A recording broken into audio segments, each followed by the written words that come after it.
Use of abacus in class second does not help the student to. कक्षा 2 में abacus का प्रयोग किसमें विद्यार्थियों की सहायता नहीं कर सकता।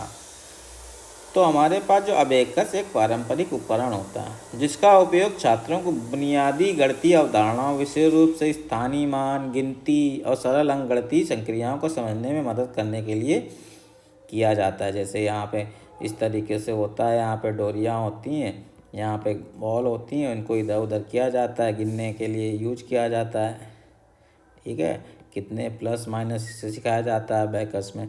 तो किस में यूज नहीं हो सकता ये बताना है, इसकी अपनी एक सीमाएं होती हैं। तो पहला है read the numbers without error, बिना किसी त्रुटि के संख्याओं को पढ़ने में। तो यहाँ पे हमारे पास अगर इस ऑप्शन की बात करें तो अबेकस छात्रों के संख्याओं को देखने और स्थानीय मान को उनकी समझ को बेहतर बनाने में मदद करता है। मोतिये जो होते हैं, मोतियों को इधर उधर करते हैं, तो जो मोती यहाँ पे होते हैं उनको हेर फेर करके छात्र संख्याओं को पढ़ने और समझने की अपनी क्षमता को मजबूत कर सकते हैं। ठीक है, तो अबेकस छात्रों को संख्याओं को सही ढंग से पढ़ने में सहायता करता है। तो ये एक सुटेबल ऑप्शन होता है, तो ये सही की तरफ जाएगा, लेकिन हमसे गलत पूछा है। दूसरा, right the numeral equivalent of numbers given in words, शब्दों में दी गई संख्याओं के समान संख्याक लिखने। तो यहाँ पे ये गलत हो जाएगा, क्योंकि अबेकस छात्रों को भौतिक हेर फेर और दृश्य के माध्यम से संख्याओं को समझाने में मदद करता है कि किस तरीके से मालाएं इधर जा रही हैं, उधर जा रही हैं। ठीक है, मोतियाँ इसमें मदद कर सकता है। ठीक है, इस पे ज़्यादा उसका ध्यान होता है, जबकि संख्याओं को पहचानने और गिनने में मदद करता है। यह छात्रों को शब्दों से संख्याओं का अनुवाद करने में सीधे मदद नहीं करता है। जैसे अगर यहाँ 10 करें तो ये 10 इस तरीके से है, तो यहाँ अंक संख्याओं में जैसे पहली संख्या में 4 है, गिन लेगा। दूसरे में कहेंगे चलो हमने 5 कर दिए, गिन लेगा, गिनती कर लेगा। फिर 6 कर देगा, गिनती कर लेगा। लेकिन शब्दों से इसका कोई रिलेशन नहीं होता है। ठीक है, तो इसको शब्दों के लिए डिज़ाइन नहीं किया गया है, तो ये गलत ऑप्शन हो जाएगा। ठीक है, और पूछा इसमें गलत है, तो यही ऑप्शन होना चाहिए। फिर भी बाकी देख लेते हैं। अटेन परफेक्शन इन काउंटिंग, गणना में परिशुद्धता प्राप्त करने।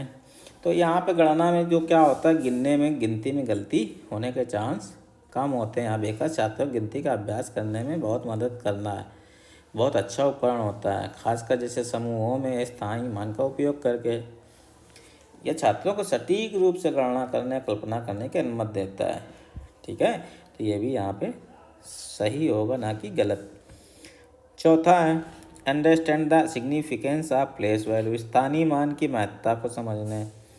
तो यहाँ पे अबेकस का उपयोग करने का एक प्रमुख लाभ ये होता है कि छात्रों को स्थानीय मान के महत्व को समझने में बहुत हेल्प करता है।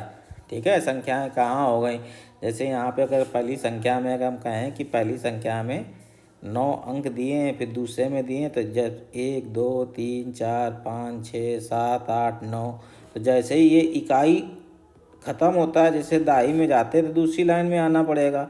10 11 12 13 14 15 16 17 18 19 20। ठीक है, इस तरीके से जब दूसरे में जाएगा तो दाई की तरफ बढ़ता है। तो जब यहाँ पे ख़त्म हो जाएगा तो स्थानीय मान की अवधारणा वो समझता है कि यहाँ 1 अंक वाले होते हैं, फिर यहाँ 2.5 अंक वाले होते हैं, 2 अंक वाले हो जाते हैं। तो यहाँ पे क्या हो जाता है, 10 का गुणा होना शुरू हो जाता है दूसरी लाइन में। ठीक है, तीसरी लाइन में क्या होता है, तीसरी लाइन में फिर क्या हो जाता है, फिर 10 का गुणा। इसी तरीके से अवधारणा को बढ़ाता हुआ हम गिन सकते हैं। जब 10 लाइनें पूरी हो जाएंगी तो सैकड़े का आ जाएगा। तो ये स्थानीय मान की अवधारणा को बहुत अच्छे से समझाता है। तो ये भी एक सुटेबल ऑप्शन है जो अबेकस कर सकता है। जो अबेकस नहीं करता है वो क्या करता है, शब्दों में दी गई संख्याओं के समान संख्या लिखने। तो शब्दों का इसमें कोई भी उपयोग नहीं होता है। यहाँ पे शब्द नहीं होते हैं, यहाँ अंक होते हैं, उनको ही रोटेट करना होता है। तो इसके लिए गलत ऑप्शन हो जाएगा ऑप्शन 2।